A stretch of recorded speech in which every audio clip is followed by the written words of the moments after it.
start then.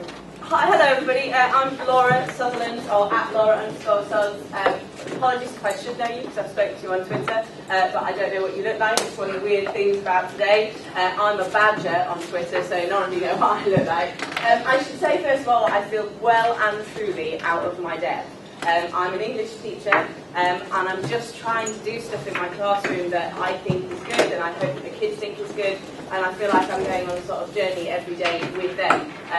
I feel very out of place next to people like Lisa and David, who are people of great vision. I'm sure there are lots of people sat here with people of great vision who seem to be going somewhere. I don't really feel like I'm going anywhere. I feel like I'm wandering around a maze, and that's why I chose this for my Prezi picture. I feel like I'm sort of continually getting further and further away from the middle. I have a blog which is very underused and hasn't been written on for ages, so I felt very embarrassed when Helen kept tweeting saying, go and check out Laura's blog. And I kept thinking, please don't, I haven't written anything on it for ages. But I thought I'd just start by sort of talking about where the idea for the blog came from. And really, I should be blaming the man with the beard sat over there, and he should be the person standing here doing this. Because it's Will's fault that I'm on Twitter at all.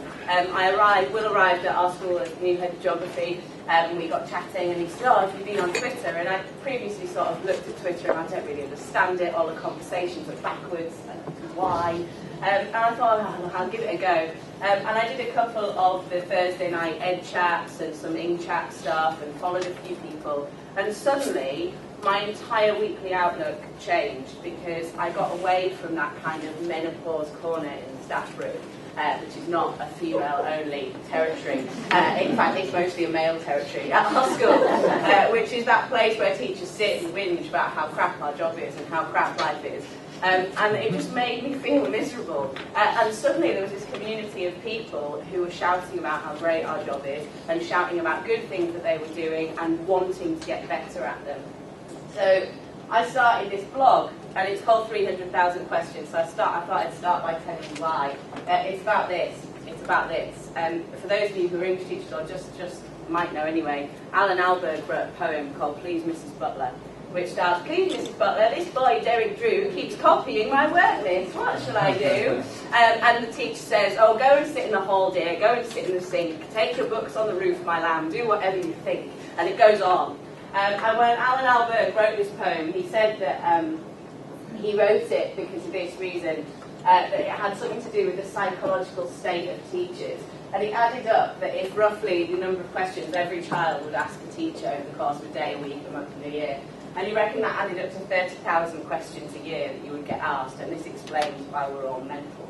And I kind of agree with him, and it's how I feel on a daily basis, is that kind of drives me crazy, but it's also what makes me good at my job.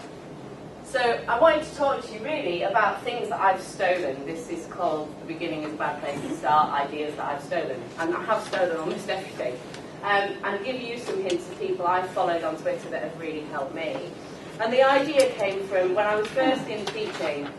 My head of department said, for God's sake, make sure they're interested before you start. Take a book, I'm an English teacher, take a book into the classroom, a week in, 2 weeks in, 3 weeks in, don't take the book in the first lesson. I just thought, oh, what are you talking about? And so I did the normal things, you know, I got the props out the drama cupboard, and we set them all up, and we sat round them, and we looked at them, and we talked about what play this might be, or what themes might be in this play, and then we talked about the fact it was Macbeth by Shakespeare, and they had things to talk about when they came to the language. And that worked really well, and that was sort of starting in the middle. The same with a novel. We didn't ever read the first page of a novel. I took an extract out of the middle. It was exciting. We made predictions about it. It was kind of all right, it worked, but I thought it was a bit of a gimmick, and I was worried that I was patronising the children. You know, if I say Shakespeare in the classroom, you're all going to hide under the desk because you can't cope, and I think that's patronising.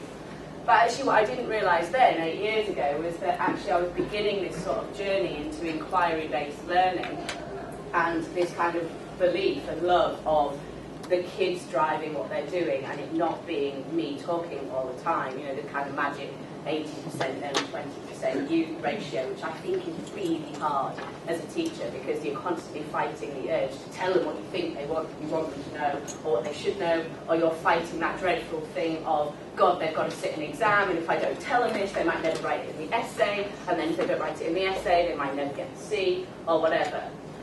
So I wanted to share a couple of things that have got me thinking really recently. Now, apologies if loads of you have seen this already. It's something that was relatively new to me. So Sam, who some of you will have met already today, or may know already, sent me this thing called a TEEP mat, and I've put some copies of these in front of you. And the idea of the TEEP mat is that it's a kind of accelerated learning cycle, and it's used for planning, and you can see quite quickly just by scanning over it how it might relate to things like Bloom's taxonomy, or if you're using Solo and you know what that is, something like the Solo taxonomy. And I really liked it because it had different words for what we already do, and this idea of preparing for learning particularly was something that I was interested in, and I think it links with what I've been doing in terms of starting in the middle of things and working outwards. And then Kerry, who's not here today, but is someone you should definitely follow, is an AST, who I've been chatting to, sent me this from Cramlington Learning Village, who completely redesigned their curriculum based entirely on this model. And I know it's not very clear there, but you've got it in front of you. And what I really like about this model is that it's two-sided. So they've got what they want the students to be doing on one side, and they've also got this teacher's management of learning on this side, so that the expectation is twofold. It's not just what do we want the kids to get out of it in terms of a learning objective, for example, but it's what are our responsibilities as teachers in order to get them to be able to do that. And that sort of links, as I say, to this idea of starting in the middle. So this is from Cramlington's website, and I agree that learning is most effective when they're challenged in a safe environment. And so how do we get more engagement from them and less talk from us? Well, a while ago, a couple of years ago, I started playing with this idea that you'll be familiar with of flipping the classroom. And so I started in quite a basic way, because the principle of flip, I'm sure you're aware of, is that we ask them to do the hardest bits of work at home. Go and write the essay, now we've looked at the poems, at home. Now we've done quadratic equations, go and do 20 of them at home. Now you've looked at landforms, go and write me a comparison of this place and this place. That's the hardest bit of what they're doing. The actual acquisition of the knowledge, of the content, is actually maybe easier. And so to turn that on its head and get them to do the knowledge acquisition at home and the application in the classroom, where they've got me as a result. So this is one of the first things I did where I really tried to do this. Instead of going through a play, apologies if you don't teach English, hopefully I'll pick things that, what I would like you to do at the end is tell me how this might be useful in your subject, but I can only give examples from what I've done. Instead of that whole thing where you go through a scene and you have to annotate the scene, and if they're lucky you might give them questions and they look at a page each and then you feedback, and that's exciting because it's interaction. I thought, well, what about if they looked at the scene at home and they did the hard bit at home? So I gave them a question: does this scene in King Lear alter your opinion of him? And so they had to work their way through this presentation, looking at a variety of different things. They had I won't play that, they had a clip from the play that each scene, and they had the script of the scene that they can zoom in on.